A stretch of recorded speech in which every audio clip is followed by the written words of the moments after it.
It is the process of revolutionizing our infrastructures that has begun. This is what led to the creation of this initiative. If in the West or elsewhere, in small countries that have no resources, they have paved departmental roads, there is no reason that in Burkina Faso we cannot pave our roads, especially since we have all the resources on site. That is why we decided to create the initiative to move very quickly, to be able to build our roads, our highways as well. In a world where leaders often build walls to divide, one man inspired his people to build bridges and houses and hospitals and schools.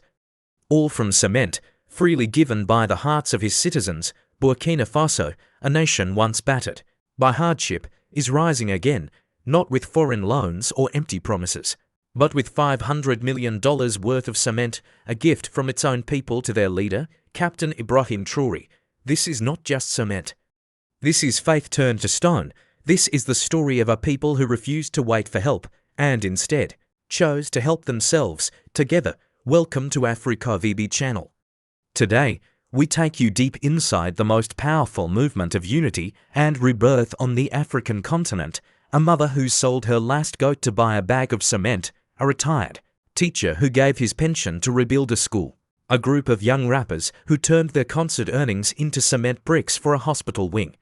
These are the heroes of Burkina Faso's new dawn, and at the heart of it stands Captain Ibrahim Traoré, not as a ruler above the people, but as a brother among them, a man whose courage and integrity have reignited a national soul once thought lost. This is more than reconstruction. This is a revolution of spirit, a rebirth of trust, a rebuilding of the very definition of leadership in Africa. To understand why the people would give so much, why they would empty their pockets and hearts to pour cement into a dream, we must first understand where Burkina Faso has been. Decades of instability, leaders who came and went like seasonal lines, each promising new roads and bright futures, and each leaving behind broken promises and broken people, villages with no clinics, children walking 10 kilometers just to sit on the dirt floor of a crumbling school, mothers giving birth on bare mats without a single doctor in sight, roads that turned into rivers every rainy season, trapping farmers with their spoiled harvests. The spirit of the Burkina people has always been strong, but strong spirits can also grow tired. And by 2022, many had nearly lost hope that true change would ever come from within. Then, a young captain emerged, Ibrahim Traoré, only 34 years old. He spoke not with slogans, but with truth. He walked not with an entourage, but with dusty boots beside his people. He didn't hide behind bulletproof glass. He stood beneath mango trees, listening to market women and old farmers alike. For the first time in generations, people felt seen, felt heard, and they dared to believe that perhaps this time it might be different. In a small village outside Kaya, an old mason named Odoma looked at his cracked mud walls and thought, what if we all gave a little to rebuild everything together? He shared the idea at the local mosque. The next day, a farmer brought his cousin, then a schoolteacher joined. Soon, radio stations buzzed with one question: what if we gave cement instead of waiting for aid? Within weeks, marketplaces became cement drop-off points. Young men formed dance groups to perform in town squares, encouraging donations. Women started Cement for Our Children cooperatives, collecting coins to buy bags of cement. The idea spread like wildfire across dusty roads and city boulevards. From the cotton fields of Bobo Dioulasso to the bustling markets of Ouagadougou, people began to chant, "We are the cement of our nation." A young rapper, Joe Peace, remixed the phrase into a viral hit. Everywhere you went, you could hear his song blasting from speakers, motorcycles, and roadside shops. Cette nous, les cement de la nation. And at the center of this unstoppable wave stood Traoré, not commanding it, but guiding it gently, like a shepherd guiding a river toward thirsty fields. He spoke at town halls, thanked old grandmothers who donated their last savings, hugged children who carried small pebbles as symbolic gifts. He never asked for cement, yet he inspired mountains of it. Within just 4 months, over $500 million worth of cement had been gathered, all from citizens, not corporations. A number that shocked international observers and silenced doubters. But to Burkina hearts, it was not just cement. It was their voices, their loyalty, their dream of a nation built by their own hands. People carried cement on bicycles, on donkey carts, on their heads beneath the burning Sahel sun. Entire neighborhoods competed to see who could donate the most. Market stalls gave discounts to anyone buying cement. Tailors stitched "We Are Cement" slogans on children's shirts. The most powerful image came from a young mother named Fatimata. With a baby on her back, she dragged a cement sack across a dusty courtyard. When asked why she did it, she replied, "If my child will grow up under a new roof, I want to be part of the first brick." And so, Burkina Faso was reborn, not by decree, but by the steady heartbeat of its people, carrying cement bag after bag in defiance of history. This was the beginning of a true renaissance. A people once separated by tribal lines, political disappointments, and foreign interventions stood united behind one vision: a self-made, self-owned future, from dusty feet to hardened hands, from quiet prayers to thunderous songs. This was not just a donation, it was a declaration. Burkina Faso had found its new foundation. And it was made from the strongest material known to humanity: faith.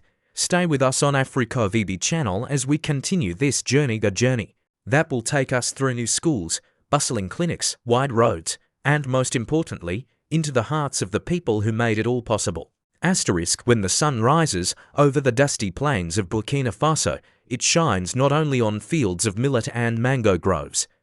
It shines on the soul of a people reborn, across the villages, under baobab trees, and beside well-worn market paths. Ordinary people are doing extraordinary things, not for profit, not for applause, but for the future they believe in. In the remote village of Sabes, we meet Amadou, a 53-year-old millet farmer. His hands are cracked from decades of working the dry soil, yet his eyes carry a sparkle like a young boy's. "I have always grown millet and peanuts. Every year I prayed for rain, but this year I prayed for cement." Amadou sold half of his harvest to buy cement bags. His neighbors joined him. Together, they delivered 40 sacks to the local collection point. Captain Traoré is not just a president to us, he is like a son. When you see your son working hard, you help him. That is why we gave. The cement from Sabes is now part of a new rural health clinic. For the first time, mothers here will have a safe place to give birth, and children can be treated without traveling for days. In the bustling city of Ouagadougou, a group of women known as Muse Courage, Mothers of Courage, run a small shea butter business. Instead of saving profits for themselves, they pooled their earnings for cement, a war cooperative. Leader on screen, with warm laughter: "We can always make more shea butter, but we cannot always make another Traoré." This is our moment to build. Their contribution alone financed the reconstruction of a collapsed elementary school, now painted bright yellow with Muse Courage proudly written on the walls. In that school, children now sing songs of unity. They dance in circles, wearing shirts that read, "Cement of the Future." In Ouagadougou, we meet Moussa, a 19-year-old motorbike mechanic. He grew up fixing old scooters for a few coins a day. He could have used his money to buy new tools, new clothes, or a better meal. When Captain Traoré talks, I hear my own brother speaking. I feel like I finally matter. That is why I gave half my workshop money for cement. This is bigger than me. Moussa's cement helped rebuild a broken road that now connects his neighborhood to the city center. Thanks to that road, more clients can reach his shop, and more young people now dream of starting their own businesses. This is the magic of the people's cement. It doesn't just fix roads, it fixes destinies. In Gawo, a quiet town in the southwest, elders gathered beneath an old shea tree to discuss what they call the Great Gift. We have seen many leaders come and go, but we have never seen the people build before the government even asks. This is a sign that the spirit of our ancestors is alive. These elders led a symbolic march carrying small blocks made from the first batch of donated cement. In the local folklore, these blocks represent the foundation stones of new beginnings. The elders' message is clear. It is not just about buildings, it is about restoring dignity, unity, and pride to a people long denied them. From the crowded markets of Bobo Dioulasso to the dry plains of Dori, from the banks of the Mahum River to the red dust of Koudougou, there is a single heartbeat echoing across the nation. We are stronger together. This $500 million in cement is not a pile of grey dust. It is a living poem, written bag by each citizen's hands. Each sack carries the laughter of a child, the tears of a grandmother, and the silent prayers of a father returning from the fields. When Captain Ibrahim Traoré visited a warehouse full of donated cement, he stood in silence for almost a minute. Witnesses say his eyes filled with tears before he turned to the crowd.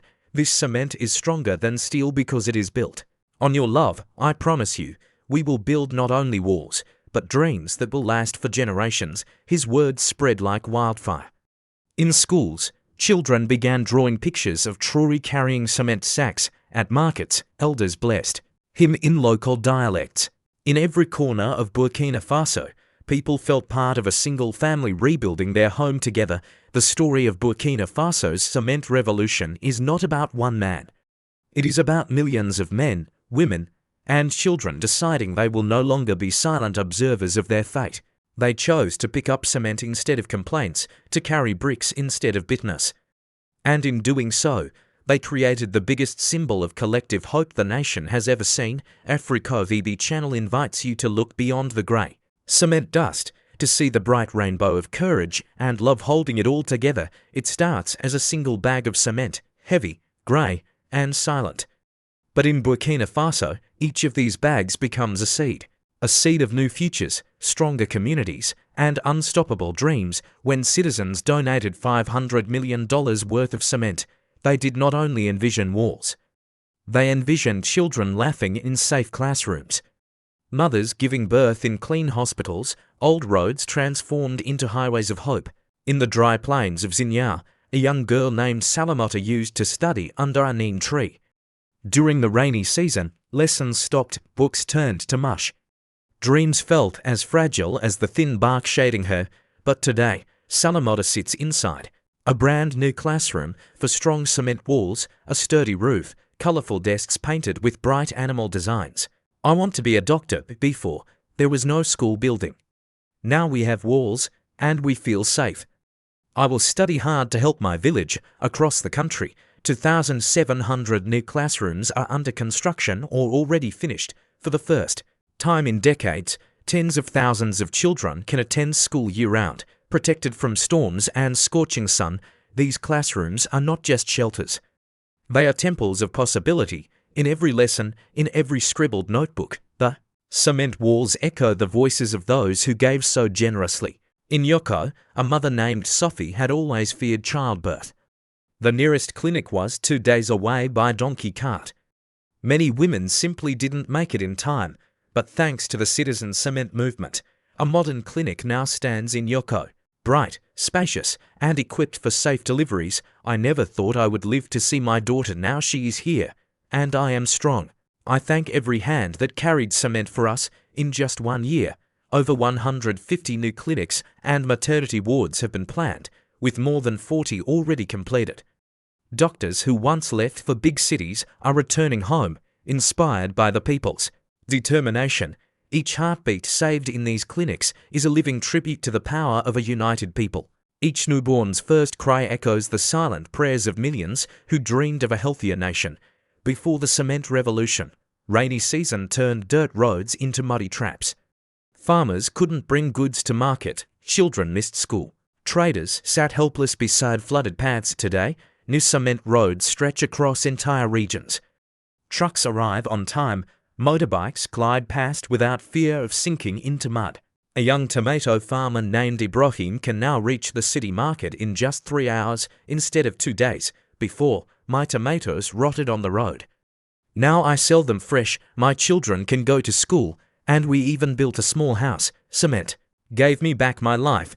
With nearly 1,000 kilometers of new roads under construction, communities that were once isolated are now connected to opportunity. In Banfora, old women used to sell mangoes under makeshift plastic sheets, braving the rain and heat.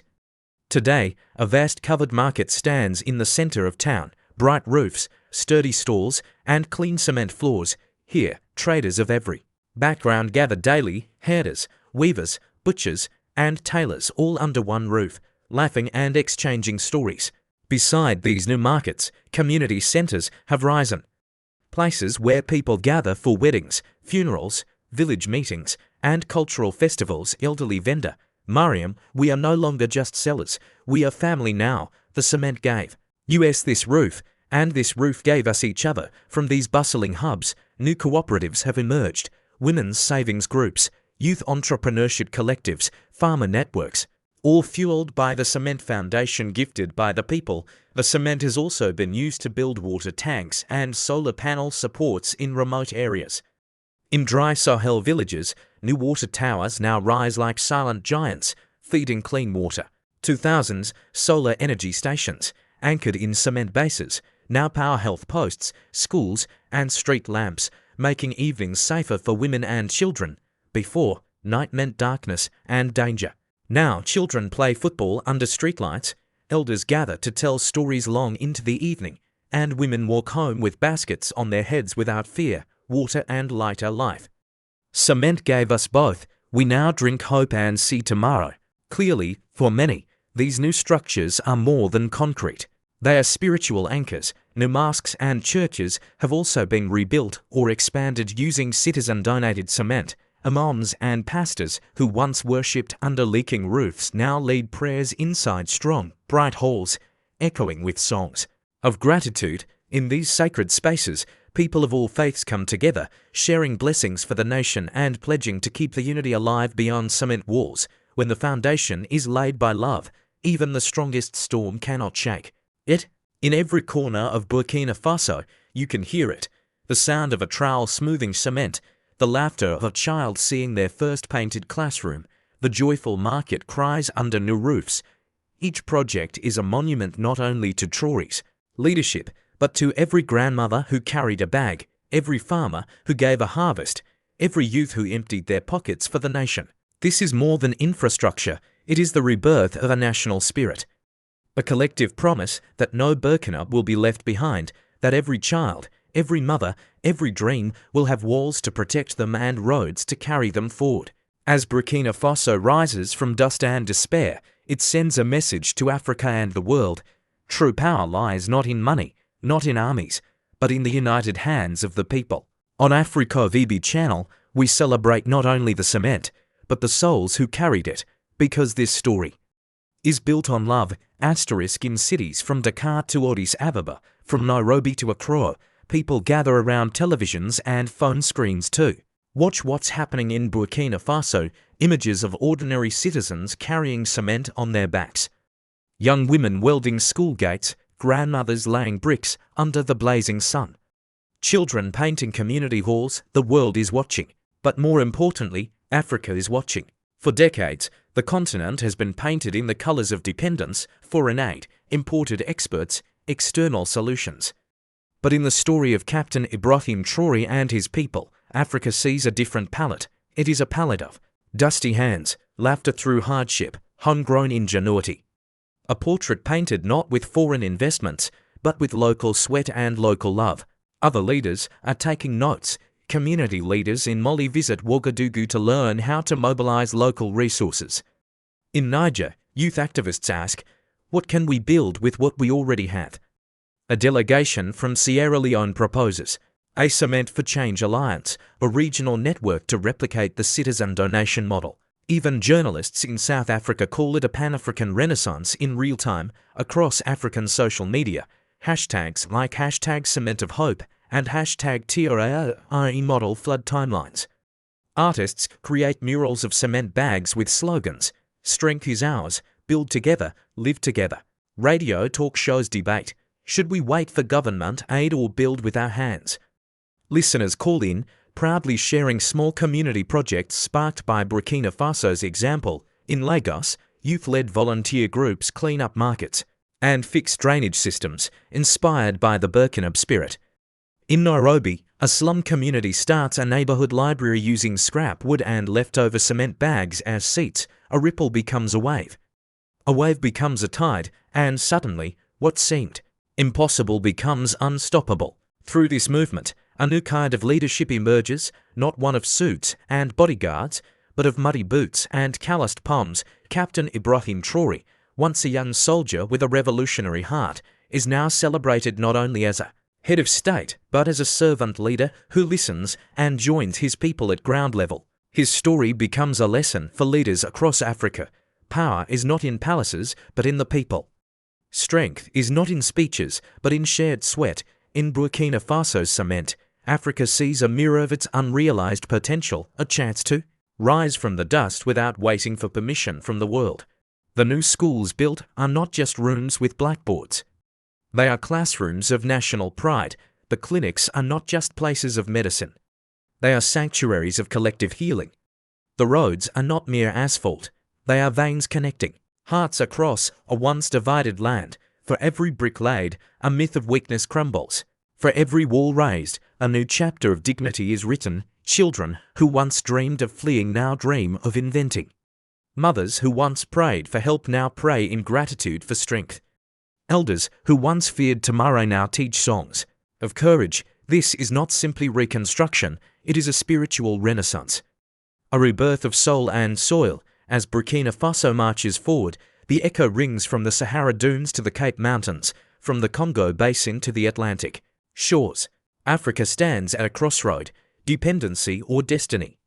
And today, through the dust of cement and the brightness of renewed hope, a new road is being paved by Africa. For Africa, in this century, greatness will not be measured by borrowed skyscrapers or foreign bank loans. It will be measured by the walls we build with our hearts, the roads we pave with our collective courage, and the dreams we anchor in our own soil. Captain Traoré and the Burkina people have shown that a nation's might lies not in its minerals or its armies, but in the unstoppable will of its people, carrying cement on their backs for a future they believe in. And as always, here on Africa VB channel, we promise to share these stories, the real stories, the stories that lift, unite, and remind us who we are meant to be.